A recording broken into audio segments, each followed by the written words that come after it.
সবাইকে জানাই হ্যাপি হোলি। আজকে হচ্ছে ন্যাড়াপোড়া। আমরা সবাই মিলে আমাদের শেষ মাথার দিকে চলে এসেছি ন্যাড়াপোড়া করবো বলে। আজ আমাদের ন্যাড়াপোড়া, কাল আমাদের দোল, পূর্ণিমাতে চাঁদ উঠেছে, বলো হরি বল। ন্যাড়াপোড়ার দিন বুড়ো বুড়ি পোড়ার সময় কারা কারা এই গানটা করো আমাকে কিন্তু কমেন্ট করে জানিও। আমরা কিন্তু প্রতি বছর খুব মজা করি। তো বুড়ো বুড়ির গায়ে আগুন দিতে না দিতে সবাই থালা বাজানো আর চেঁচামেচি শুরু করে দিয়েছে। আমরা খুব মজা করেছি আর প্রতি বছরের ভাবে খুব মজা করি। আর কালকে সবাই খুব ভালোভাবে হোলি খেলো। এই ন্যাড়াপোড়াটার আয়োজন কিন্তু আমাদের একটা ভাই করে। আর আমরা কতটা মজা করছি চলো সেটা তোমাদের একটু ভয়েসের সাথেই দেখাই।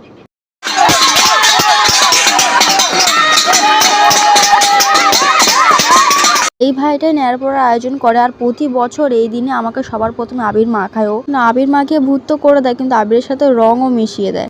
এরা কেন বাদ যাবে, ওই জন্য আমিও গাল দিয়ে গালে লাগিয়ে দিলাম আবির। ন্যাড়াপোড়ার কিন্তু পুরো বুড়ো বুড়ি পুরো পুড়েই এসছে, এবার নেওয়ার পালা ফুট করাই। চলো আমাদের মুখটাও সবাই একটু দেখে নাও যে কিরম বাদরের মতন লাগছে। ন্যাড়াপোড়া দোল পূর্ণিমা অনেক শুভেচ্ছা, বাই।